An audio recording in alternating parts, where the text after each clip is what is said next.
பொன்மனச்செம்மல் புரட்சி தலைவர் எம்ஜிஆர் அவர்களையும் இதே புரட்சி தலைவி அம்மா அவர்களையும் வணங்கி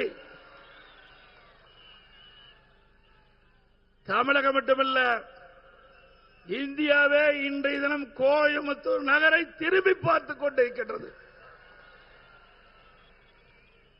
இந்த சிறப்பான தேர்தல் பிரச்சார கூட்ட நிகழ்ச்சியிலே கலந்து கொண்டு சிறப்பான உரையாற்ற இருக்கின்ற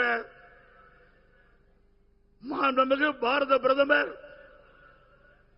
நரேந்திர மோடிஜி அவர்களே, நிகழ்ச்சியில் பங்கு பெற்றுகின்ற பாஜக தலைவர் திரு நயினார் நாகேந்திரன் அவர்களே, மத்திய இணையமைச்சர் சகோதரி முருகன் அவர்களே, வரவேற்புரை ஆற்றிய முன்னாள் மாநில தலைவர் திரு கே அண்ணாமலை அவர்களே,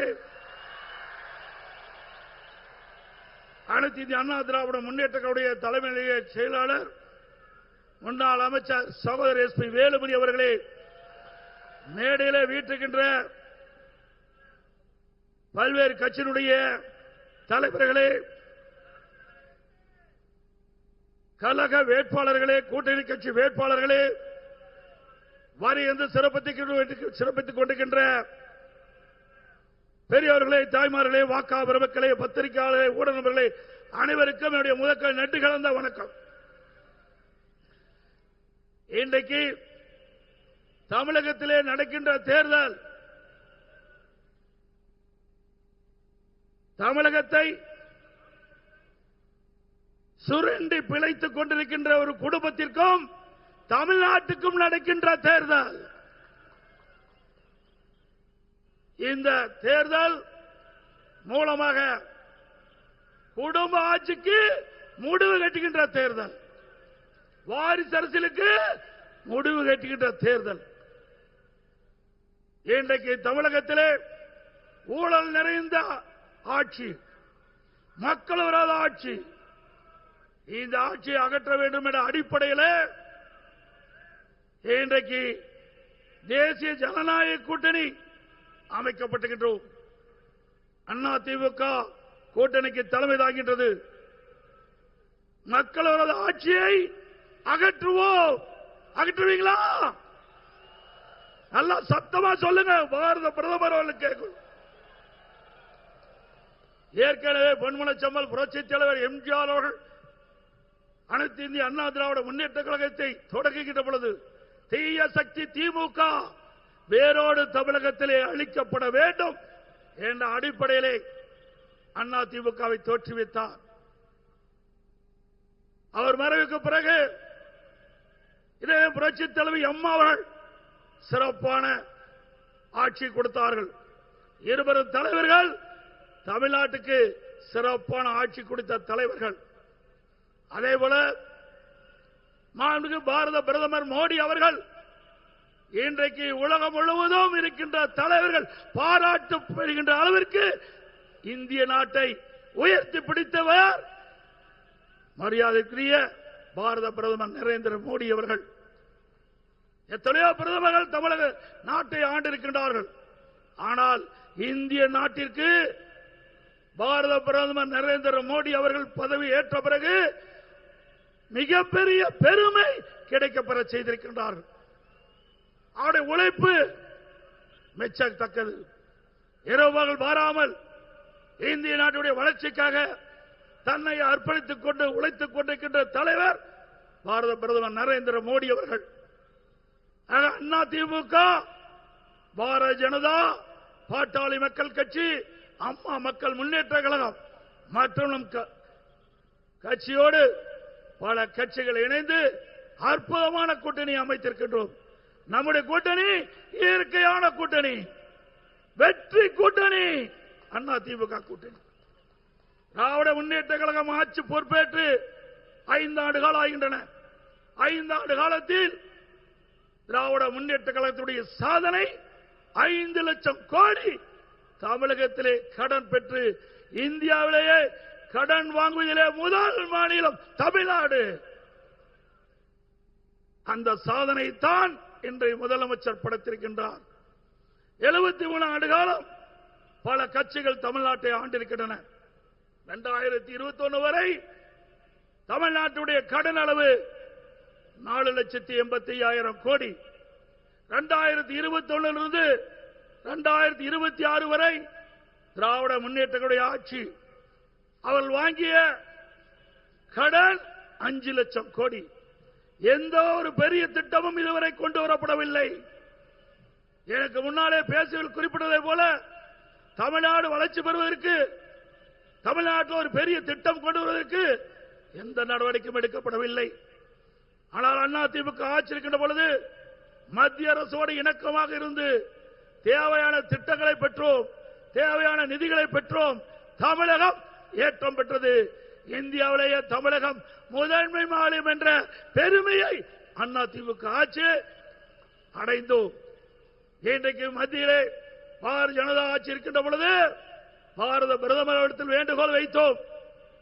அவருடைய வேண்டுகோளை ஏற்று கங்கை புனரமைப்பதை போல நம்முடைய காவிரி நதி ஜீவநதி, நடந்தாய்வாளி காவிரி இரு அவையினுடைய கூட்டத்திலே மேதகு குடியரசுத் தலைவர் உரையிலே இடம்பெற செய்து இன்றைய தினம் 11,600 கோடி மத்திய அரசு இந்த திட்டத்திற்கு நிதி ஒதுக்கீடு செஞ்சிருக்கிறது. ஆனால் அந்த திட்டத்தை நிறைவேற்ற இன்றைய முதலமைச்சர் முயற்சி செய்யவில்லை, முடக்கி வைத்திருக்கின்றார். ஆனால் பேசுவது மத்திய அரசிலிருந்து எந்த திட்டம் வரவில்லை, எந்த நிதியும் கொடுக்கவில்லை, தமிழகத்தை மத்திய அரசு வஞ்சிக்கிறது என்று ஒரு அவதூறு பிரச்சாரத்தை பரப்பி வருகிறார். திரு ஸ்டாலின் அவர்களே, மத்தியிலே ஆளுகின்ற பாரதிய ஜனதா அரசாங்கம், மரியாதைக்குரிய பாரத பிரதமர் நரேந்திர மோடி அவர்கள் நமக்கு கொடுத்த வாக்குறுதியின் அடிப்படையிலே நடந்தாய்வாளி காவிரி திட்டத்திற்கு 11,600 கோடி ஒதுக்கி இருக்கின்றால் அதை ஏன் செயல்படவில்லை? இது கொடுக்கப்பட்டு விட்டது. ஸ்டாலின் திட்டத்தை நடத்த மறுக்கின்றார். இப்படிப்பட்ட ஆட்சி தேவையா? இன்றைக்கு கோயம்புத்தூர், திருப்பூர், நீலகிரி 23 சட்டமன்ற தொகுதி 2021 ஆண்டு நடைபெற்ற சட்டமன்ற பொது தேர்தல் இதே கூட்டணி அமைத்திருந்தோம், மக்களுடைய ஆதரவை பெற்றிருந்தோம். 23 இடத்தில் 17 இடங்களிலே வென்றோம். 23 இடத்தில் 17 சட்டமன்ற தொகுதி வென்ற கூட்டணி தேசிய ஜனநாயக கூட்டணி. இன்றைக்கும் அதே கூட்டணி அமைத்திருக்கிறோம். 23 சட்டமன்ற தொகுதியும் 100க்கு 100 வெற்றி பெறும் தேசிய ஜனநாயக கூட்டணி. அதிமுக தலைமை தாங்குகின்ற கூட்டணி 100க்கு 100 வெற்றி பெறும். அதுவும் கோவை மாவட்டம் இன்றைக்கு அதிமுக கோட்டை 10 இடம். 2021 10 இடம், 10 இடத்திலும் அதிமுக நம்முடைய கூட்டணி வெற்றி பெற்று ஒரு இடம் கூட திமுகவுக்கு கிடைக்கவில்லை. அவள் ஆட்சியில் இருந்திருக்கலாம், ஆனால் இங்கே ஆட்சி செய்தது நம்முடைய கூட்டணி. அதே போல நடைபெற்ற சட்டமன்ற பொது தேர்தல் 234 இடங்கள், அதிலே அதிமுக தலைமையில் அமைக்கப்பட்ட தேசிய ஜனநாயக கூட்டணி 210 இடங்களிலே வெல்லும். நம்முடைய கோயம்புத்தூர் மாநகரத்திலே பல்வேறு திட்டங்களை நிறைவேற்றி கொடுத்திருக்கின்றோம். அதே போல நீலகிரியிலே பல்வேறு திட்டங்கள். நாம் கேட்ட மருத்துவக் கல்லூரி மாண்புமிகு பாரத பிரதமர் ஊட்டியிலே மிகப்பெரிய மருத்துவக் கல்லூரி மருத்துவமனை கொடுத்திருக்கின்றார். திருப்பூர் மாவட்டத்திற்கு அற்புதமான மருத்துவக் கல்லூரி மருத்துவமனை கொடுத்திருக்கின்றார். இதை விட என்ன வேண்டும்? ஒரே ஆண்டில் மத்திய அரசாங்கம் நாம் கேட்டுக்கொண்ட அந்த கோரிக்கையை ஏற்று தமிழ்நாட்டு மக்களுடைய நன்மை கருதி 11 மருத்துவக் கல்லூரி கொடுத்து இன்றைக்கு நமக்கு ஒரு மிகப்பெரிய அடையாளத்தை கொடுத்திருக்கின்றார். இந்த மாவட்டம், இங்கே கோவை மாவட்டம், நீலகிரி மாவட்டம், திருப்பூர் மாவட்டம், 3 மாவட்டம் ஒன்றாக நடந்து இந்த கூட்டம் நடந்துட்டு இருக்குது. இந்த 3 மாவட்டத்தில் 2 மாவட்டம் ஊட்டி, திருப்பூர் 2 இடத்தில் 2 மருத்துவக் கல்லூரியை கொடுத்த அரசு மத்திய அரசு. திமுக ஆட்சிக்கு வந்து 5 ஆண்டுகளாகிறது. ஒரு மருத்துவக் கல்லூரி உங்களால் கொண்டு வர முடிஞ்சதா? 2011 2021 வரை அதிமுக ஆட்சியிலே 17 அரசு மருத்துவக் கல்லூரி மருத்துவமனை, 7 சட்டக் கல்லூரி, 21 பாலிடெக்னிக் கல்லூரி, 68 கலை மற்றும் அறிவியல் கல்லூரி, 4 பொறியியல் கல்லூரி, 4 வேளாண்மை கல்லூரி, 5 கால்நடை மருத்துவக் கல்லூரி, ஆராய்ச்சி நிலையம் கொண்டு வந்து இந்திய திருநாட்டிலே பட்ட படிப்பதிலே முதல் மாநிலம் தமிழ்நாடு.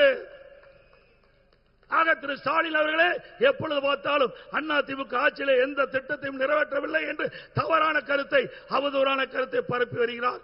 அதை நிறுத்திக் கொள்ளுங்கள். அதிமுக ஆட்சி ஒரு பொற்கால ஆட்சி. அமைக்கப்படுகின்ற கூட்டணி வலிமையான கூட்டணி. மத்தியிலே பாரத பிரதமர் அவர்கள் இந்த தமிழகம் மட்டுமல்ல, இந்திய நாட்டில் அனைத்து மாநிலத்துடைய வளர்ச்சியை இன்றைக்கு அவருடைய தலைமையிலே பார்க்கின்றோம். கோவை விமான நிலையம் நாங்கள் இருக்கின்ற பொழுதே நிலத்தை கொடுத்தோம். இன்று வரை நிலத்தை மத்திய அரசுக்கு முழுமையாக ஒப்படைக்காத காரணத்தினால் விமான நிலையம் இன்னும் முழுமை பெறவில்லை. ஆக திராவிட முன்னேற்ற கழகம் எப்பொழுதெல்லாம் ஆட்சிக்கு வருதோ அப்பொழுதெல்லாம் ஊழல் நிறைந்த ஆட்சியாக இருக்கும், மக்களோட ஆட்சியாக இருக்கும்.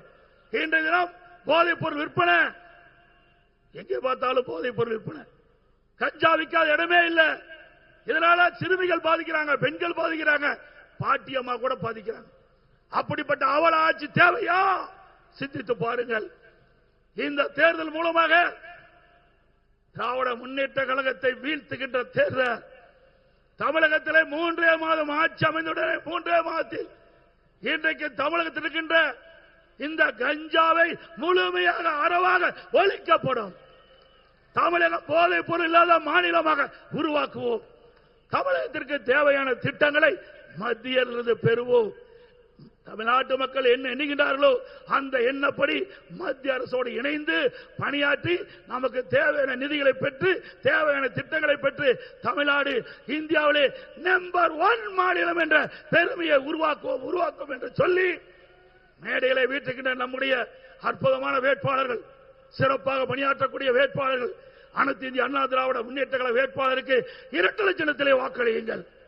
பாட்டாளி மக்கள் கட்சி வேட்பாளருக்கு மாம்பழ சின்னத்திலே வாக்களியுங்கள். பாரதிய ஜனதா கட்சி வேட்பாளருக்கு தாமரை சின்னத்திலே வாக்களியுங்கள். அம்மா மக்கள் முன்னேற்ற கழக வேட்பாளருக்கு குக்கர் சின்னத்திலே வாக்களித்து மற்றும் நம்ம கூட்டணியில் அங்க வைக்கின்ற கட்சியினுடைய வேட்பாளர்களுக்கு அவரோடு நிற்கின்ற சின்னத்திலே வாக்களித்து 234 தொகுதியிலும் கூட்டணி வேட்பாளர் போட்டியிடுகிறோம். அத்தனையில 210 இடங்களில் வெல்லுவதற்கு நீங்கள் முழு ஆதரவு கொடுக்க வேண்டும் என்று சொல்லி இங்கே அமர்ந்திருக்கின்ற அனைத்து வேட்பாளர்களும் வெற்றி பெற செய்ய வேண்டுமாய் இருகரம் கூப்பி வேண்டி கேட்டு விடைபெறுகின்றேன். நன்றி, வணக்கம்.